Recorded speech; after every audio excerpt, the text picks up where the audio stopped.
那当中的原因到底是为什么呢？就是骗錢咯。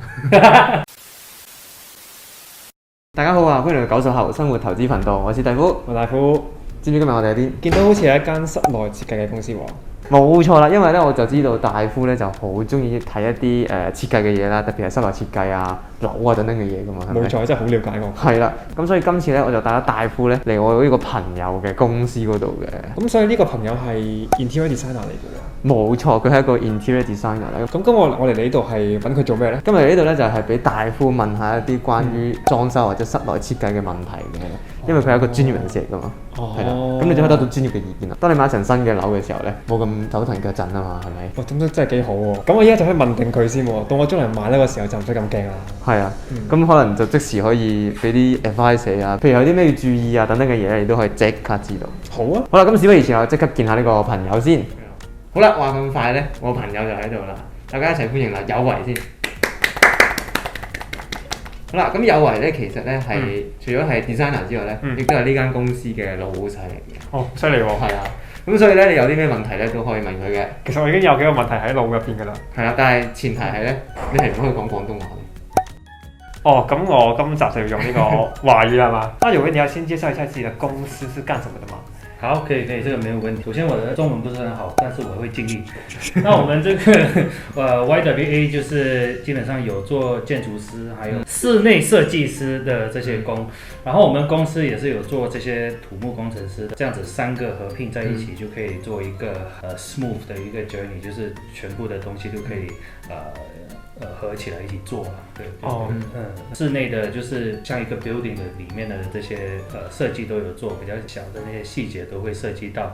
建築師當然就是像一個 building，像這個是一個 semi-D， 這個就是建築師的功能啦。明白明白。哦，對，還有上次我看到你們的 video，就是去 Cafe Bakeaholic，對對，那個就是我們的室內設計的 team 做的。對對對，真的很巧，這個真的很巧。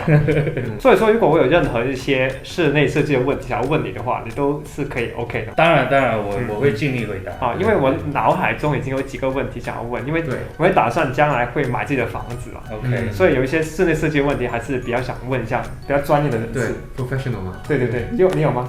我也有啦。你也有，那我先問我的好不好？好。啊，就是第一個就是，如果我買房子之後，我要多久之前就要找那個室內設計師呢 ？OK，時間來講的話，通常就是說，我們從那個要開工的時候，我們往後面 work 啦。如果是一個 apartment 這樣子的話，沒有 COVID 的時候就差不多2個月到3個月。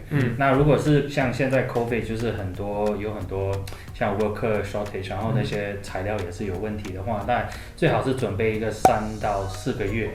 當然開工之前那些設計的東西一定是要做好的。當然別的公司我就不能就是再 elaborate， 但是我們公司來講的話，我們以設計為先，然後就是說每一個人都是有不同的生活習慣，所以這些東西就是要花很多時間來參考。而且一個房子你是裝修以後，當然是住很多年的嘛，所以這麼多年的這個地方花多幾個禮拜來參考當然是最好的。而且那些 design 我們覺得是要不會很膩的 design， 所以我們會跟我們客戶講說，設計完了你們可能拖個2個禮拜看了，2個禮拜以後再看，可能會覺得這個設計不耐了，可能再改。那所以這樣子來講的話，我們通常是 advise 那個時間最好是差不多2個月到3個月。對。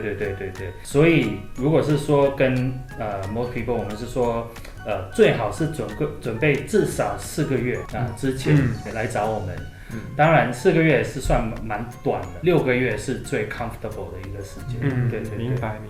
當然我們做設計師的很多公司就是越快越好嘛，做完了以後再可以做別的工作，但是我們就是很注重這個設計的東西，所以我們是 OK 的，我們就是參考多一點，因為這個我們覺得是很重要的一件事。而且要滿足這客戶的需求也很重要。就是不能說為了把工程完成就把這個進度拖快來做。對，這樣也不太好。對，那下一個問題其實也是一個很尷尬的問題。應該是怎麼去 set 一個 budget 做那個 innovation 的？OK，這個是一個很人家会问到的一个问题。很多的房子都是不一样的 condition， 有些人是买新的房子，然后有些人是买 pre-owned 的那些，那这个 budget 来讲的话就比较难抓了。因为有些人会问我们说，我这个是3房4的，要花多少钱？对，因为说真的，价钱差的很多，像用的材料啊，还有用的那些厨房的那些equipment 的品牌，这些价格差的真的太多了。我是觉得，如果是说你想是什么 budget 的话，最主要的是先自己就是考虑一下，你愿意 set aside 多少这个 budget 来做这个装修。从这边以后，然后再去找一个设计师，才问他们说，我想做这些东西，然后这个 budget能够做什么，这样子的 approach 是比较好的。我们发现最常发生的一个问题是，很多 homeowners 就是比较有那个不要让人家知道这个 budget， 因为价格是什么？对，但是这个问题就是我也不能怪他们，因为市场上真的是有很多 company， 就是他们的听朋友说经验不好啊，还是什么东西。但是如果你找对的公司的话，以设计师的这个 approach 来讲，我们才可以帮你想怎么 maximize 那个 budget。我是觉得是那个 approach 是最重要，就是说你想好这个 sum， 然后再跟 designer 讲一下。对。那你心目中有一个 budget 之后，你要怎么去找一个适合自己的一个 interior designer 呢？新加坡你不要看很小，但是其实还是很多design firm， 对，有时候太多了，你想不到到底选哪一个嘛。最主要是看他的 portfolio， 因为个人都有不同的 style， 对，所以你看他们之前做的东西有没有你觉得这个不错，这个你可以想象你生活在这个房子里面，每一个 designer 有不同的那个 style， 像一个主厨也是他有不同的那个 cuisine， 煮出来的菜都不一样，那设计师也是一样的。至少跟他们聊一下，了解他们的那个 personality 个性。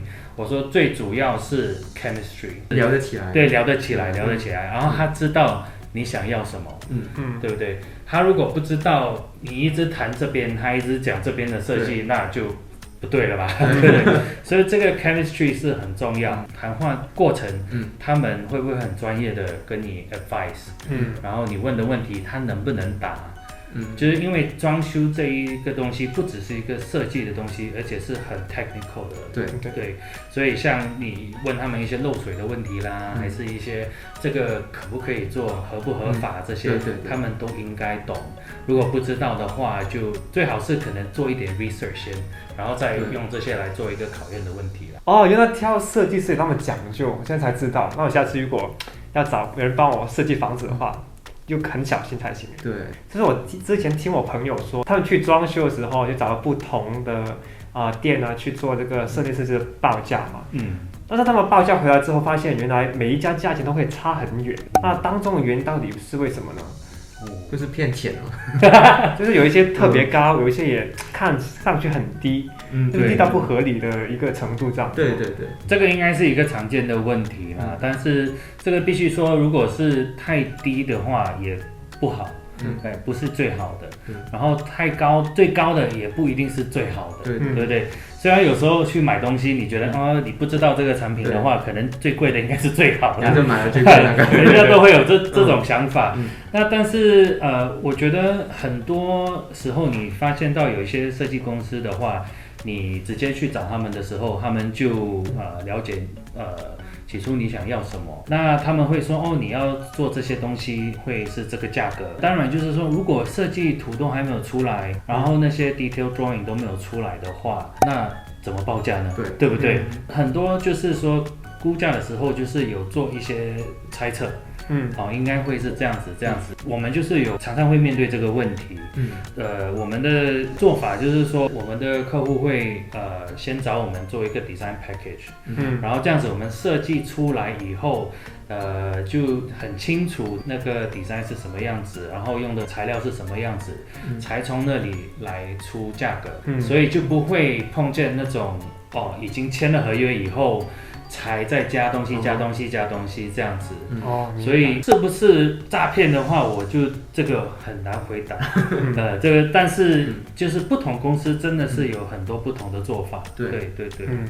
所以你们公司是先出一个 design 的 package 先，对，然后之后再给一个详细的报价给客户这样子。对，所以我们这个设计 design package 就是刚才所说的那个2个月到3个月的时间，我们来跟 client meet 几次，说你需要什么的设计啊这些，然后更改，然后到喜欢了以后，然后才从那边出那个价格。对，那这样就比较透明，听上去的话。对。那最后一个问题呢，就是我是怎么去选择自己的一个 style 的？很多人就是选 style 的时候，第一个出错的地方就是他们看那个 trend， 就是什么是流行的，看朋友全部都做这样子，对啊，然后杂志都是这样子啊，这个我是觉得不是很好，因为这个 trend 是一定会过去的嘛，就是过一阵子就会不流行的。特别是家是一个地方，就是说个人的个性啊要显示出来啊，然后这个 style 是比较自己要想自己的 lifestyle， 还有什么 hobby 啊，还有家人的话，这些都要想比较 true to the personality， 我觉得那个比较重要。家是一个地方，你出去以后回到家，然后就是要 relax 的地方，所以有一些hobby 这些就是可以就是说想可能一个 corner 这样子做一个 feature 这些，然后选颜色的这些也是不要太强的，对，这些都是要designer 来跟你 advice。其实我每次第一个问题就是说你喜欢什么音乐？这个就是那个就是了解那个个性，还有他喜欢的那个，因为我们设计我觉得就是那个 rhythm 很重要。其实我还有最后一个问题，对，就是当初你为什么想要做这个 interior designer 这一行？哇，这个往回想一下，这个真的是有一点好笑的，就是因为我小学的时候，我从小就喜欢画画，每天都在画画。那在学校，每次校长会打电话给我父母亲说，你小孩子不听课啊，一天到晚在画画。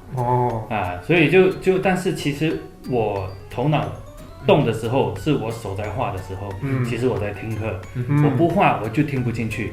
而且我也喜欢就是数学嘛，就是 math， 然后就 architecture 来讲的话，就是一定要会设计。然后也是需要这些calculation 啊，怎么算这些东西，也是要一点点啦。那时候我真的不知道要做什么，其实这个是我姐跟我讲说，要不然你去看一下这个 architecture 这边的东西，然后看还不错嘛。因为我喜欢画画，我在想，如果是画家的话，在街边画也卖不了多少钱。对，可能就生活变得很困难的画画。对，因为对，就像唱歌，你一定要就是很出名才可以就是到一個程度，對，就是還是要做自己喜歡做嘅事情啊。好啦，咁今日咧我哋訪問咗呢個有為嘅，咁非常多謝佢做我哋嘉賓先啦，今日係啦，我哋今日真係學咗好多呢個關於裝修同埋室內設計嘅嘢啦。好啦，咁今日嘅影片咧就嚟到呢度啦。咁如果大家有啲乜嘢設計上面嘅一啲問題咧，都可以 comment 話俾我哋聽嘅。最後大家記住啊 ，like 啦、subscribe 同埋 share 我哋 channel 啦。我哋下次見，拜拜。